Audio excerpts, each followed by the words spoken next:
Hello, everyone. We are so happy to have you here with us on the Stronger Marriage webinar produced by the Utah Marriage Commission, hosted by Utah State University. I'm Naya Phelps, and we're so excited to have you guys joined with us today. In today's webinar, we are so excited to be joined by Tim. Tim is a licensed marriage and family therapist and has lived in Utah for 9 years with his wife and two daughters. He loves traveling with his family, watching softball, and going to Disney. He is an AAMFT supervisor, provides individual therapy, and business consultant and coach for mental health, entrepreneurs, or business owners. Make sure you stay on until the end of his presentation to take a short survey. Just a reminder that the chat will be turned off for everybody, so if you have any questions throughout the webinar, put them in the Q&A box, which will be found down below. We will now turn the time over to Tim for his presentation. Sweet. Thank you so much, Naya. I am super excited to be here.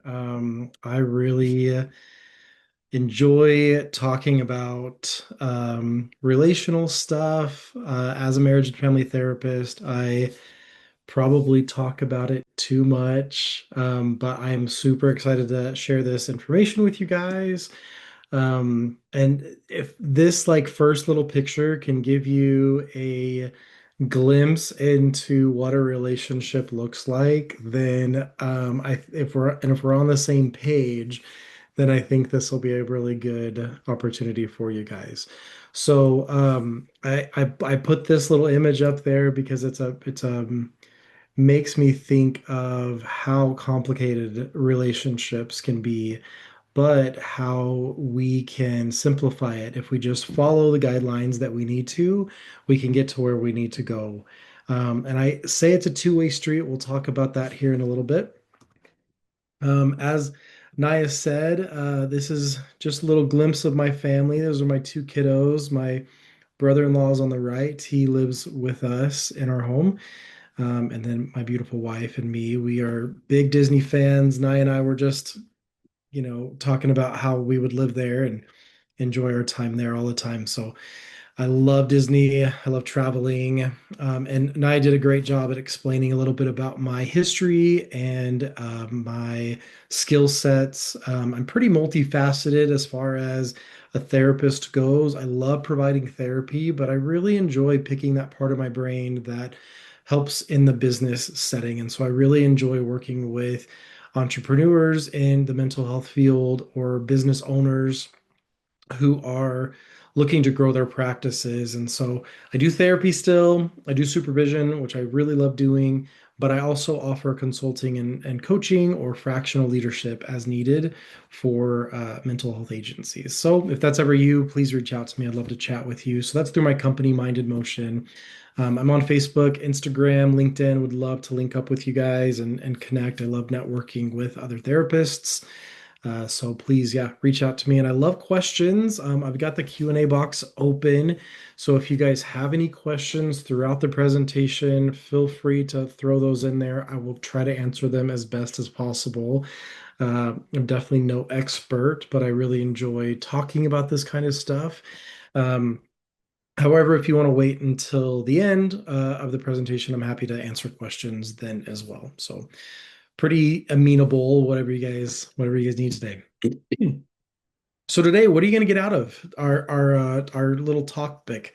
So I'm going to talk about four different areas of how to work with clients who are in need of communication help. And I'm gearing this towards therapists and people who are not therapists. So this is a very simple, basic way of just talking through how we can more effectively communicate with those around us.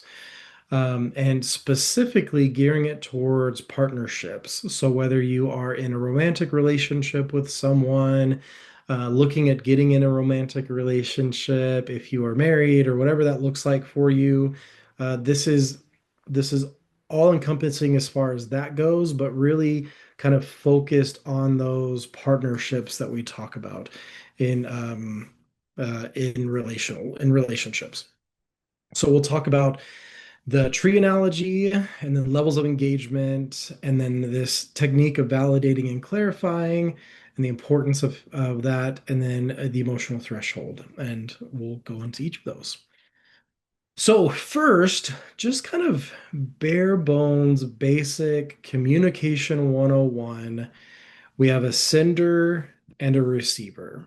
So, kind of going to this little fun image in the bottom left-hand corner of the screen. I'm sure some of you have done the whole can tying the string. It never really worked for me. I don't know if you guys were successful with it or not, but basically just I want you to think about communication on its simplest level. There's just a sender and a receiver. So the sender's job first is to make sure that the receiver is able to receive a message. That means the sender is going to check in with the receiver, see how they're doing, maybe emotionally or physically, make sure that there are no major barriers in the way of communication. So I'll use an example of this. Let's say one party is in the bedroom and the other party is taking a shower in the bathroom. If that person is and that sending the message is talking or trying to communicate with the person that's in the shower and they can't hear them very well, that's probably not going to get their message across.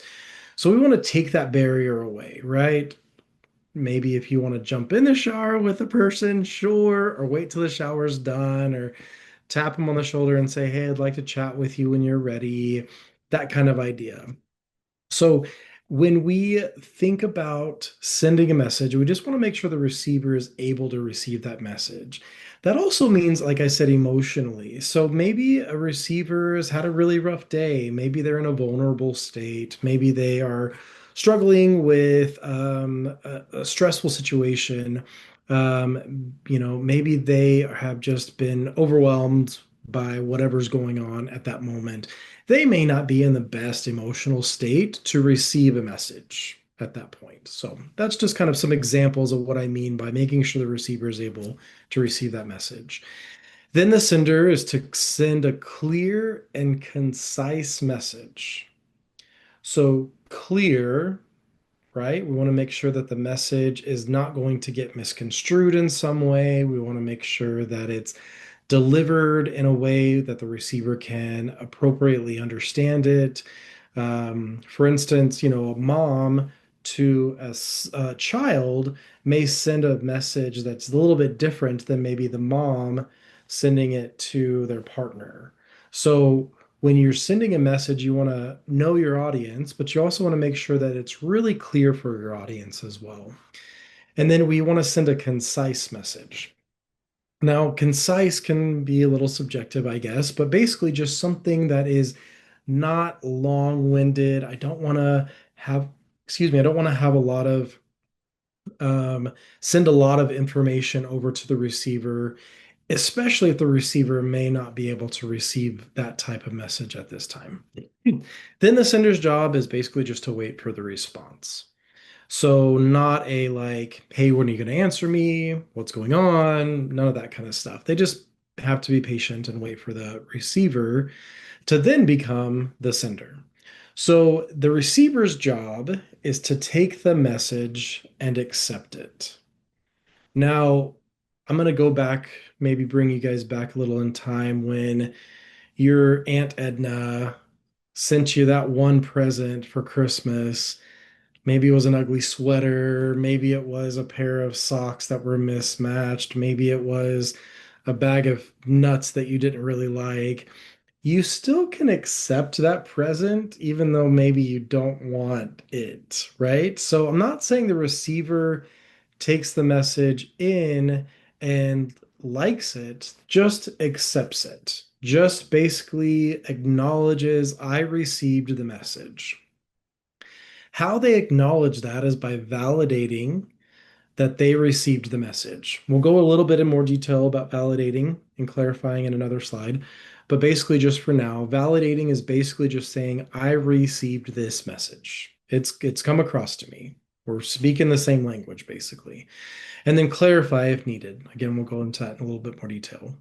Then they become the sender, right? And we do this little dance thousands of times a day with our partners, with our children, with our coworkers, with people on the street.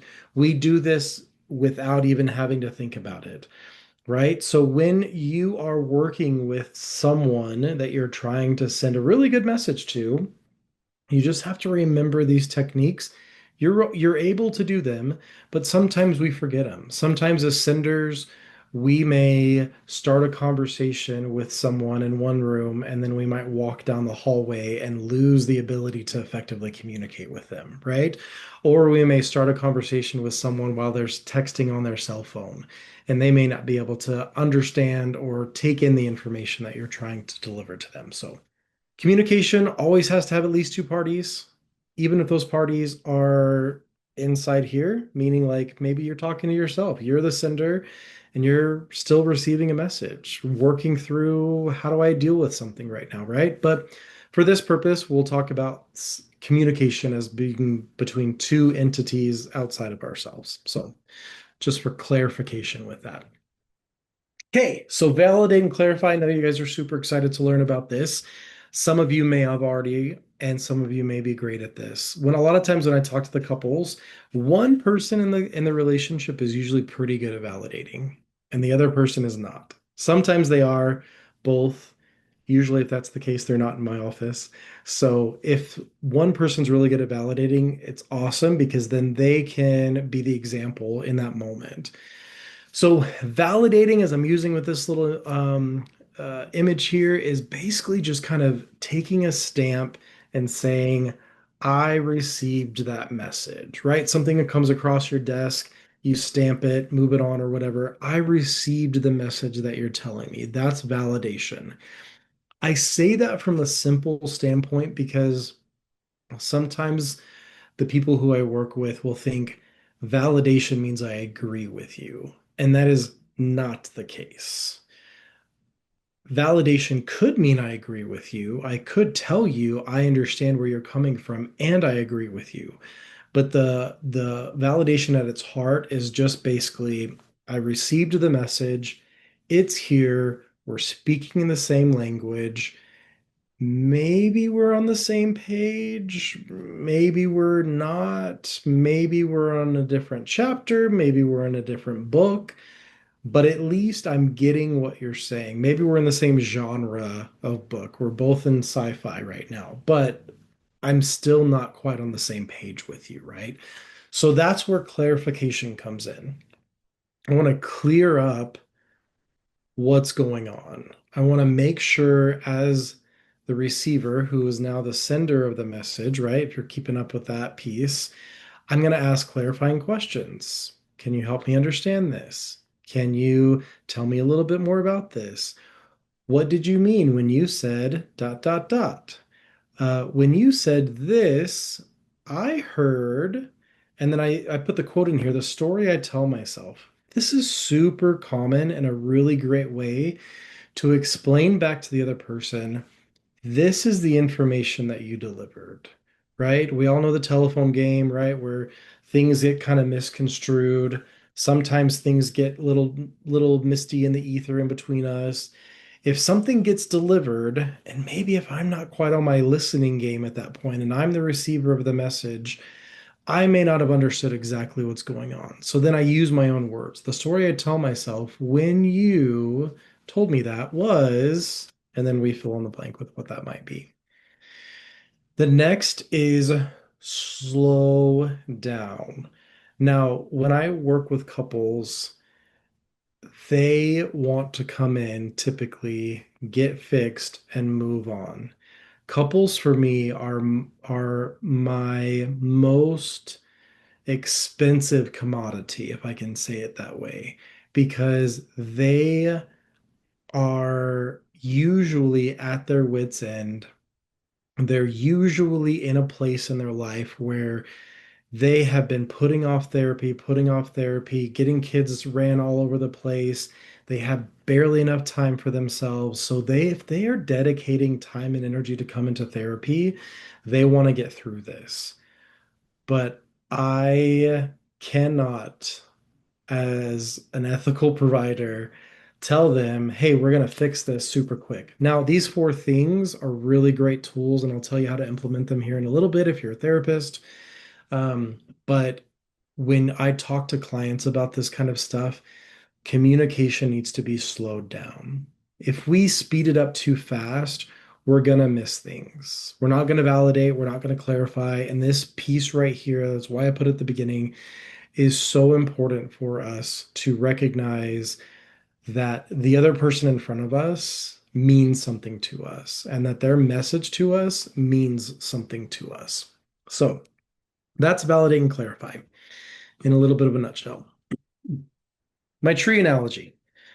So if you think of a tree, you have a really pretty picture of here of one. We have the roots, we have the trunk, we have the branches, and then we have the fruit or the leaves or the flowers.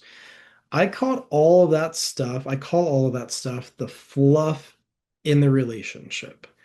So I'm going to give you some examples of what that might be. If we're looking at a tree as, in an analogy of a relationship, the fruit, the leaves, and the flowers are the things that come and go.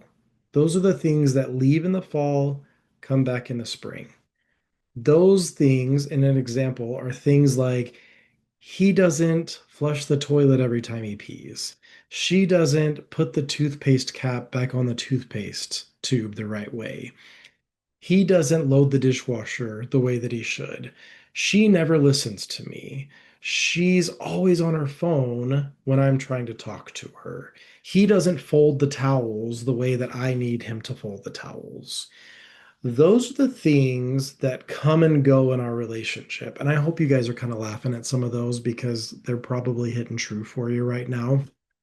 But if you're not, that's okay. Those are the things that are not going to stick around for the relationship. Meaning, those are the things I don't want to fight about. I don't want to fight about who loads the dishwasher the right way. I don't want to fight about who doesn't put the toilet seat down the right way. I want to communicate more about the deeper rooted stuff. Because if the leaves, the fruit, the tree, the fluff is diseased, if there's a problem with those things, it's not in the leaves. I'm not an arborist. I'm a therapist. But the my understanding is that the issue is more in the trunk and in the roots. So let's figure out what the deeper rooted things are. When he doesn't put the toilet seat down, does that mean that he doesn't love me? Does that mean she doesn't value me when she's on her phone instead of texting, or sorry, texting somebody instead of talking to me? When he folds the towels the wrong way, does that mean that he doesn't think about things like I do that are important? Those are the deeper rooted things that I want to communicate with. And so I use this analogy when I talk to clients a lot of times to help them understand don't fight about those fluffy things. Don't, those are going to come and go. They're going to be around for your entire relationship. You're always going to find little annoyances, little nuances. My wife and I were from two very different parts of the country. She's from California. I'm originally from Louisiana. We have a lot of different phrases, different things that we say, and we have been together now for over 15 years. I have had to learn how to communicate with her, and she's had to learn how to communicate with me in ways that we both understand each other, right? So if I would have started at the very beginning of our relationship and stuck to my guns to say, you need to call the thing that we push in the shopping market, you need to call it a buggy, or we're not going to get along, right? That's just something stupid that doesn't really make sense to make a big deal about. So that's the tree analogy. Hope you guys are still alive, still awake.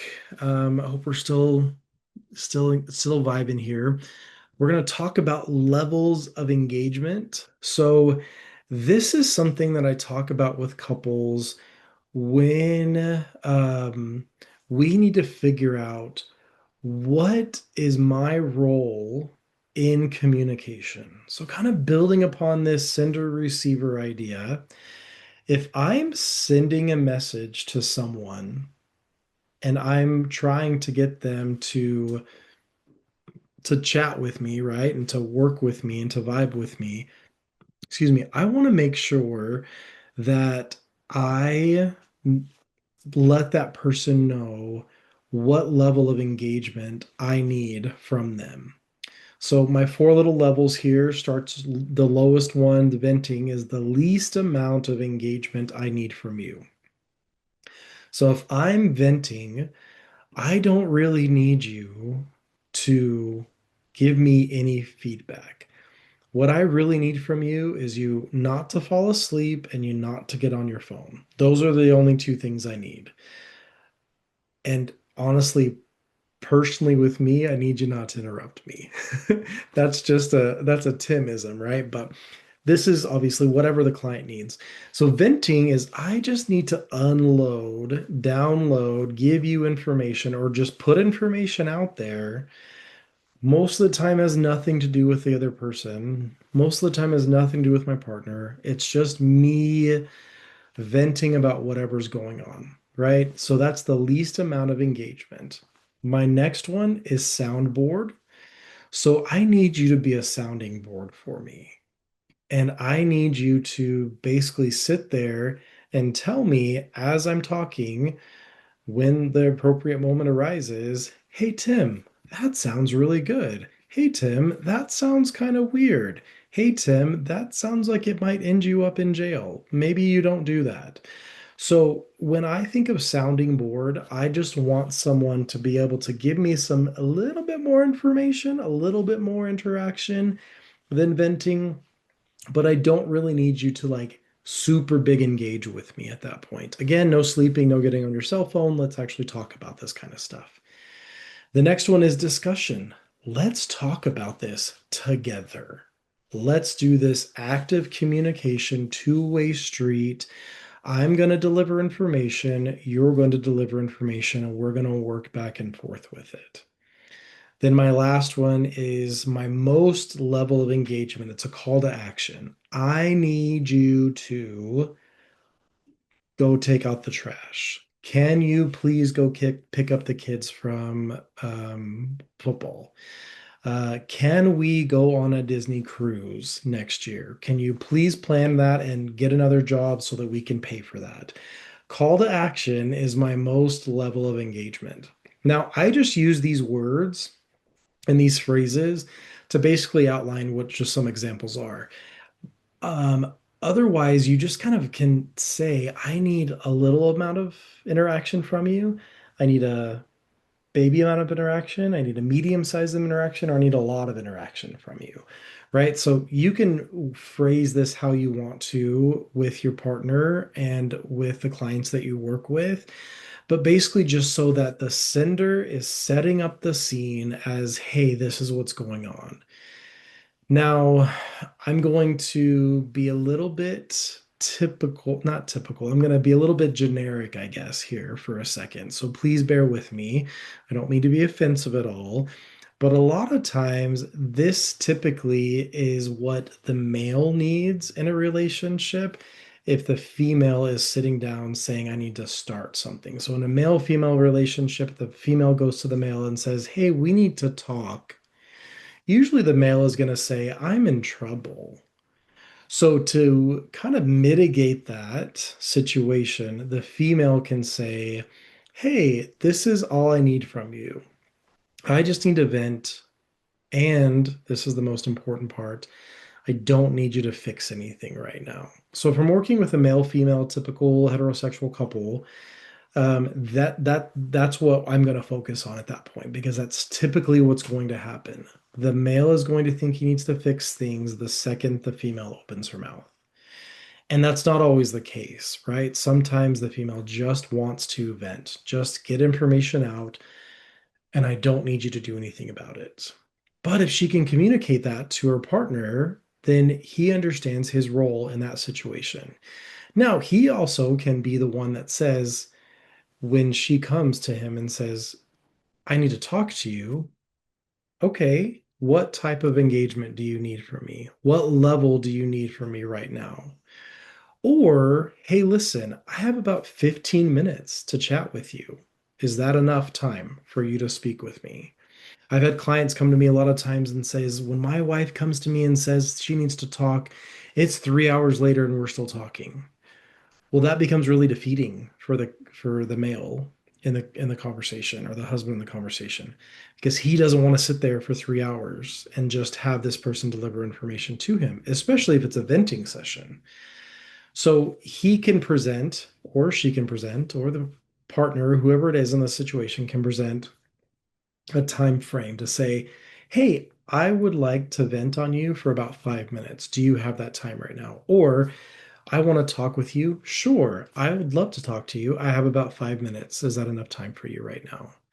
Or going back to our sender receiver, be able to say, you know what? I'm not able to receive a message right now. Now, I'm saying words that we probably typically wouldn't say to our partner, right? I may say things like, man, I'm really spent. I'm a therapist. I saw 4 clients earlier today. If I had a rough session, I may go to my wife and say, listen, I need to go in the bedroom and just throw on some serial murder podcast or something like that and chill out for a little bit, so that she understands, oh, Tim's kind of off limits for a little bit right now. So, this is my levels of engagement. Use it how you will. I think it's a really good tool to help when couples are in need of kind of something a little bit more involved on how to work with each other. Okay, these are, this is what I call the emotional threshold idea, I guess, because these 4 areas, apparently I love fours, right? 4 techniques, 4 different areas, all that kind of stuff. So this is my 4 areas of engagement or communication styles. So from the bottom to the top is basically just the least amount of like tension or friction that you might have in a relationship, right? If I'm discussing something with someone, it's a two-way street. We're effectively communicating. Everything's going super well. I'm sending good messages. That person's receiving them. They're sending messages back. I'm receiving them. We're validating, we're clarifying, we're all using all the tools that we need to. Again, we don't need to use all those tools, but you get the gist, right? We're effectively communicating. We're just discussing. My next one is disagreeing. We can completely disagree, and that's still okay. And we're still effectively communicating. It may not be as effective as if we're discussing things, but it's still super effective communication. So disagreeing appropriately can be really effective if you do it appropriately and I'm using the same words. If you do it in a way that your partner understands, right now all we're doing is still communicating, but I'm not quite on the same page with you, or I don't quite agree with you, or I don't quite see your point right now, right? And those are areas that kind of fall under that validate, clarify thing, right? I hear you, but I'm not quite there. We're not quite on the same page yet, right? So that's the disagreeing piece.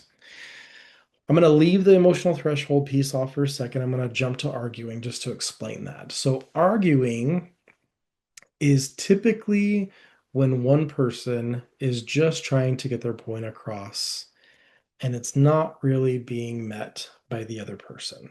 There's a block there somehow. And there's not this two-way street of communication. It's just information being delivered and nothing's being accepted. There's no validating, there's no understanding. It's just I'm delivering information and this person's delivering information. And we're just throwing information back and forth.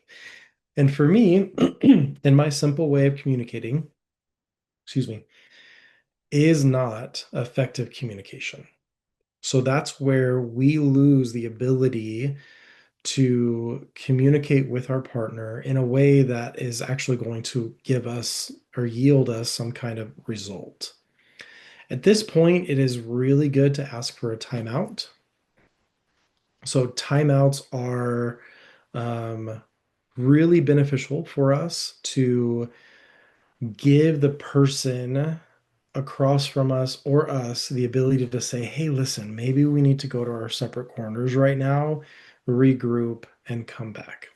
There's a question in the chat box. I'm going to grab it real quick and just see if I can answer it. So it says, with a rough disagreement where no matter what the decision ends up being, one person will be unhappy, what would you suggest? Good question.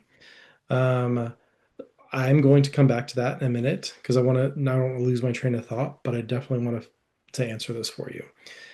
So with the timeout idea, this can look a myriad of ways. It needs to be as with the least amount of an inflammatory response from one of the other parties as possible. Meaning, I don't want to put my hand in someone's face and say, leave me alone, we need a timeout, right? That's not going to be super effective. However, if I'm just in the arguing phase and I'm able to say, listen, it sounds like we've moved into the arguing phase. I don't think things are going in a super good way for us right now. Maybe we come back. And then I always like a time limit or at least a gauge to just reconvene, if nothing else, just to check in with each other and see how we're doing. Not necessarily to reconvene the conversation, but to just check in. Hey, how are you? What's going on? Are you ready to continue talking about this? Can we communicate a little bit more? So if you say 5 minutes, it's 5 minutes. We both come back in 5 minutes just to reconvene. If it's 15 minutes, it's 15 minutes. If you say after dinner, it's after dinner. That's vague, right? Depending on what time you have dinner and how much you have left before the end of the night, but it's still okay. If you say, can we do this tomorrow after work? Okay, whose work? Who's getting home? About what time are we doing? Do we need specifics? If we don't need specifics, that's okay. Just tomorrow after work sometime. If someone needs 2 or 3 days, then someone needs 2 or 3 days. The other person can not agree with that. They don't like it. But at the end of the day, we've got to figure something out. So, last one is fighting. This is where gloves have come off. We no longer care about the other person. And I don't mean that on a global standpoint, but in this moment, I don't care if I'm hurting anyone. We're just trying to get through my point, and the other person's not listening. And arguing to fighting will happen super fast. Now, this whole area can go up and down, meaning I can go into arguing and then I can go back to disagreeing. And then I can go back to arguing. I can go into fighting. And then I can go back into discussing if I need to, which is what I want to do. I really want to stay in that disagreeing or discussion phase because that's where my most effective communication is going to happen. But what happens in my arguing and fighting is I've thrown emotions into it. And I'm allowing those emotions to impact the way that I communicate about something. So that's why I call this the emotional threshold. If my emotions are flooding, I'm going to start arguing. Or maybe I'll shut down if that's my communication style, but I'm not going to be as effective as if those emotions aren't there. Okay, so I'm going to pause on that for a little bit, give that some time to simmer, and then I want to go back to this question. So I'll read it again. With a rough disagreement where no matter what the decision ends up being, one person will be unhappy. What would you suggest? Yeah, good, really good question. So rough disagreements are this fighting area, right? That is a hard place for a lot of people to be. Meaning, if I am in fighting mode, even in arguing mode, nothing's going to get really resolved. So at this point, first, I would recommend a timeout so that we can figure out what's going on, right?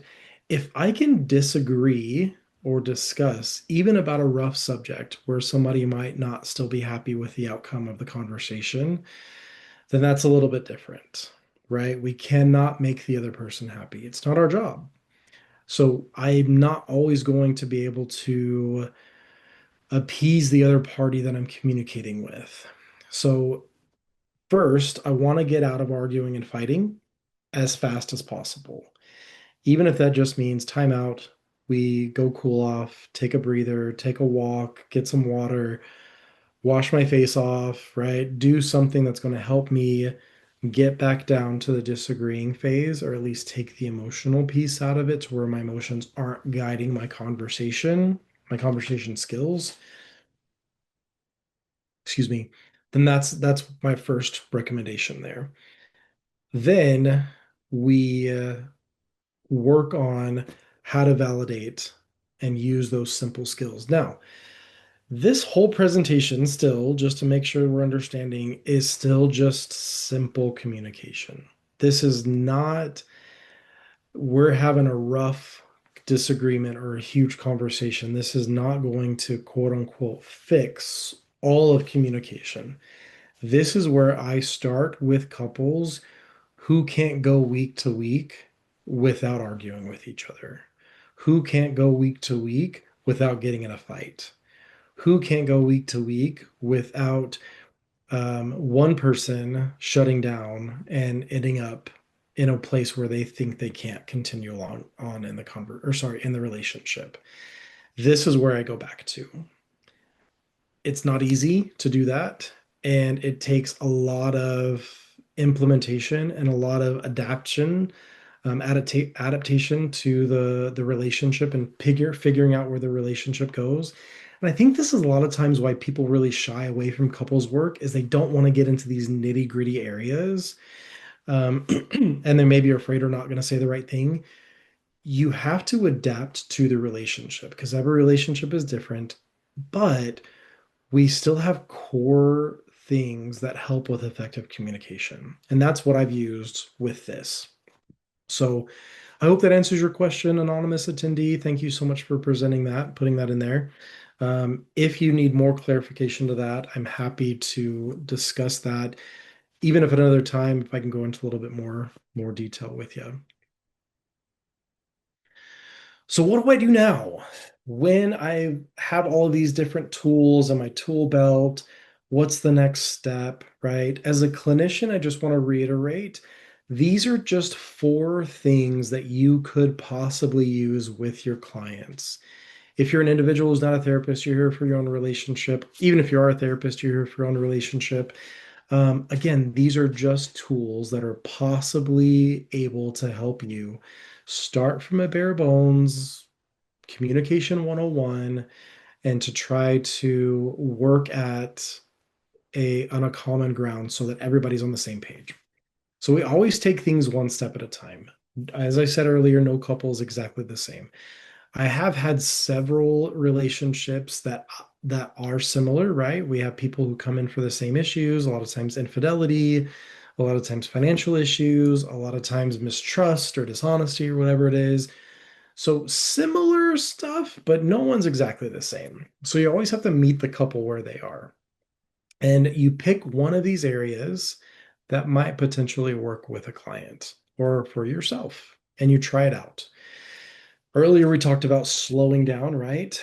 We, if we are wanting to effectively communicate with someone, slowing down probably sounds like torture for a lot of people, right? I don't want to slow down with you. I want to just get my point across, tell you how I feel, have you validate me, and then you may be able to talk at that point if I'm feeling okay with it, right?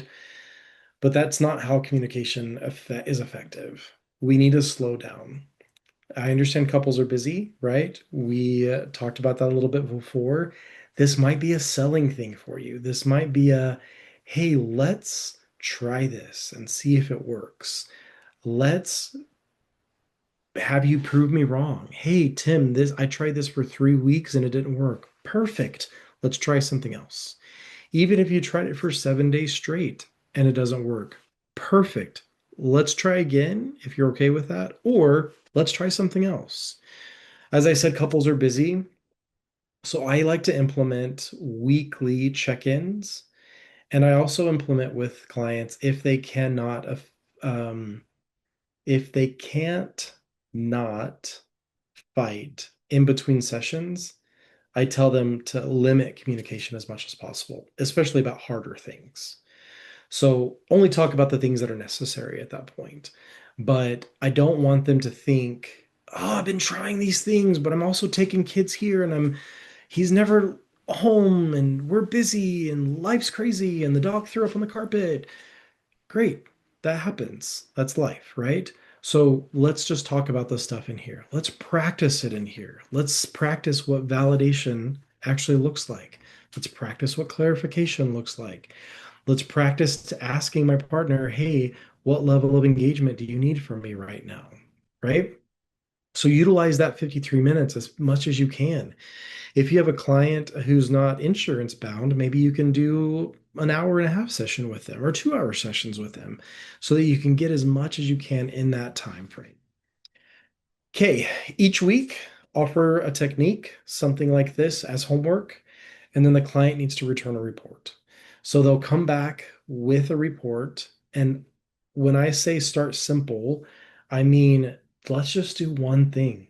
Let's just try validating and clarifying for the next 7 days. Every single time she comes home and says, you had a really rough day. Okay, sounds like you had a really rough day. That's validation. Simple as it is. Clarify, is there anything that you need right now? What can I do for you? What happened today that made your day so rough? Right? That's clarifying. Those are clarifying questions. So each week, return a report. And if a client said something didn't work, maybe try it again or put it up on the shelf and try something else. It's okay to do that too. But that's kind of the homework here. Then we manage the expectations. Likely, as I said earlier, none of these things are going to solve every problem. None of them. Maybe one or two of them. If you have a really good, emotionally intelligent couple who's just missing one thing, maybe you might be able to do it because you're an awesome therapist and I know you can figure it out. But more than likely, it's not going to happen overnight. That's why you have to sell couples therapy. And if I am the therapist, that couple is coming in on a weekly recurring basis, regardless of what's going on, as much as I can. I like recurring appointments because if you took the time enough to come in for this session, I want to make sure that I'm going to be able to show up for you the best way, and it's going to take time to get us to a better place. Then you adapt as needed, as I said earlier. So you know your clients better than I do. You know your clients better than anyone. You may know your clients better than they know themselves. So work with them, try to help them implement the things that they need to implement, and utilize their strengths. Figure out what they're really good at. If one person's really great at validating, typically at least one person is, then utilize that. Hey, ask your partner, how does it feel when they validate you? Does it feel good? Does it feel comforting? And utilize those skills to help them. So, the I had another thought, but it's gone. So, okay, I think that's all I have for you guys today. So, I'd love to hear any questions. Again, I'm not the expert by any means, but I am here for you to try my best to answer anything that you might need. Please type it in the little Q&A box, and I'll get to as many as I can. If you don't have any, that's okay too. I'd love to connect with you guys though on whatever you have. And if before you log off, thank you so much for coming. So just make sure you know that. Are there roots that mask as fruits? Yeah, I think so. I think a lot of times there are things that are more of a core value to someone that may not seem like it's a core value to the other person. And I'm not exactly sure what you're asking here, so clarify this if you need to. Um, but for instance, if one person says, I need you to validate me in a certain way, and that other person says, I don't understand that. That doesn't make sense to me, then that could mask as a fruit. It could mask as something that's like not as big of a deal and something that may not need to be addressed. And maybe the other person kind of says, I don't know, I don't get that. So hopefully that's an answer to your question. How do you deal with a spouse? Oh, sorry, you nailed it. I understand that completely. Good. Yay. Again, not an expert, but I'm glad you like that. How do you deal with a spouse that always falls into the victim in every situation? Yes, good question. Um, so generically, let me just start really broad here. I definitely think we have to recognize that there are sometimes a spouse is going to not feel like they're going to be heard. And so if someone doesn't feel like they're going to be heard, they're going to act in a way that's probably non-congruent with what we want them to be. I'm going to go back to an example of a child, and I don't want to relate this person to a child. So that's not what I'm saying here, but just hear me out for a second. When a child, especially a young child, before they develop the ability to communicate verbally, they communicate physically. So if a child is not being heard, more than likely they're going to communicate somehow physically. They're going to get their point across, screaming, yelling, kicking, biting, scratching, whatever it is. So if that person did not learn, maybe the spouse maybe didn't learn how to be heard or that they can be heard, they may move into this victim mentality. And that's hard to deal with for sure, because you don't want to be the person that is the aggressor in the situation. And if someone's a victim, then that sometimes makes the other person the aggressor by their means, right? So at that point, what I would do is I would obviously come to therapy. So work, come to a therapist and let's talk it out a little bit. Um, and maybe ask the person, like, again, the story I tell myself when you, and then I would put in a different phrase, but when you became the victim, but I would put something that's not inflammatory at that point. The story I tell myself is that I've done something in order to make you feel like you can't come to me or stay in this conversation with me, right? They've checked out some way. And so maybe you, as the partner, can go to them and say, I just don't know why you keep checking out. That's what you're saying in your brain, but we're going to effectively communicate it another way. So hopefully that helps. Erica, if you need more clarification, let me know. Stephanie says, how do you manage as a therapist when one or both in the couple are yelling or aggressive in their couple session? Good question. So if I used to do this with every couple, but I don't do it as much because I learned that it's not necessary for every couple, and I felt like I was just talking. But it's always really good to set really good firm boundaries. And so if you have a couple, you could start this with every couple session. But if you have a couple who is arguing, yelling, right? I sometimes am okay with them yelling at each other as long as it's not super aggressive, because I want to see their fighting patterns and I want to see what's going on. And then I interject and I stop and I say, go to your separate corners. We're taking a time out. And I want to set some ground rules. From now on, we're all going to be really appropriate in here. We're going to be really respectful, and we're only going to communicate in effective, calm tones. I don't mind if you guys get aggressive in a way that is safe for you to both feel like you're in this. But that goes back to they're arguing or fighting at that point. They're not listening. They're definitely not validating. And we want to get them back to disagreeing. So you can utilize that as a skill to teach them to and model that for them, right?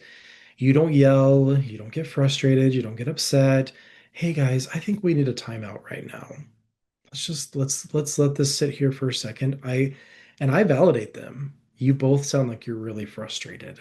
Right now, it sounds like things are super heated. I can tell that this touched a nerve with you guys. Right now, I really think we need to set some ground rules. And then you go back to that. So hopefully that helps.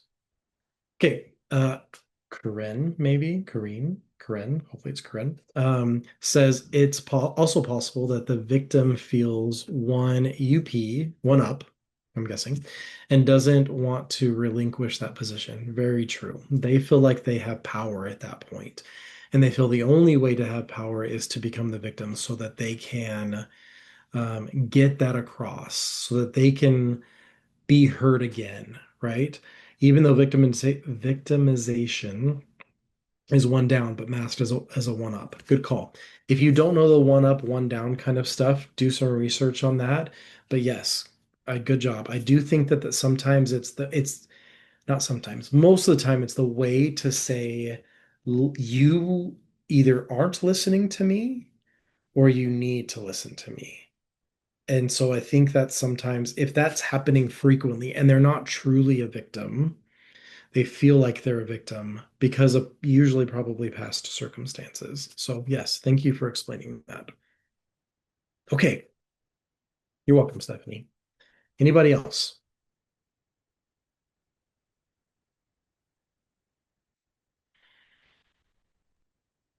Right, everybody, thank you so much. Oh, it looks like we have one more. Just kidding. Yeah, let me try that one. I'm guessing Colette. So, could we go through the differences between discussing, disagreeing, arguing, fighting again? Also, do you explain this to couples who feel that any difference of opinion means they are arguing or fighting? Good job. Yes. No. To answer the last one, arguing and fighting is when I throw emotions and I allow my emotions to cloud my judgment or communicate for me. And so when I argue and fight, it's not necessarily that their opinion doesn't matter at that point. Um, but your question is who feel that any difference of opinion means that they're arguing, fighting? No. So if you have a difference of opinion, you could just be disagreeing. So we're still okay there. That's still super effective communication. We're still all right with that. Um, yes, so discussion is my bottom one. That's my most effective communication. My ability to just talk with you. We're both super engaged. Sorry, both of us are validating and clarifying. Both of us are on the same page. Both of us are in a vibe. We're congruent with one another, that kind of stuff. Disagreeing, still okay, super effective. We just aren't on the same page, and that's okay. And this could be as little as like, I want Chinese food and my wife wants pizza tonight. How do we communicate through that? Do one of us go get Chinese, the other one go gets pizza? Do we get Chinese tonight and pizza tomorrow night? There's actually a Thai pizza place in Roy. I don't know if you guys have ever heard of that, but we can get both there. It's not Chinese food, right? It's a style of Asian food. Um, maybe we can get both of our like, needs met at that point. So disagreeing is just let's figure this out and let's work through this. Then I throw emotions onto it. I kind of make fun and like say I'm sprinkling some emotions into it. But basically, I don't want to say you can't communicate with emotions, right? You can be passionate about something, but I don't want that emotion to cloud my judgment or my ability to communicate. If I am getting riled up, my voice is getting louder, I can feel my heart pounding, my blood pressure is raising, my body language is super closed off, and I can tell something's going on. Basically, what I'm saying is I'm just out of the disagreeing phase, and my ability to effectively communicate is way less than it was. It's not bad. I do sometimes say that arguing is kind of like talking to a wall. You may as well just stop communicating at that point. But basically, the idea is if I'm allowing my emotions to sway the way that I communicate, I'm not as effective as I am without my emotions guiding me. We all have emotions. We don't want to turn those off, but I just don't want them to be the ones that steer the car in that communication style. Okay, really quick, Naya, before you jump in, I just want to say, like, thank you guys for jumping on, taking time this evening to be able to communicate or talk with me, communicate with me. I don't know, listen to me. There you go. The other thing is, again, this is just simple stuff. This is not fixing everyone's problems, but it is a really good place to start and remember how we can communicate from a way that feels effective versus staying in those like high level, flooded emotional states. So you're welcome, Denny. Awesome. Thank you for coming. Thank you so much for that presentation, Tim, and thank you for everybody that joined us today and for all of your participation. Um, That is all we have for today. So just a reminder when I end it, we won't be able to communicate with Tim anymore. But thank you so much for that. It was amazing, and I hope everybody else has a great night. Yeah. Thank you guys. See ya.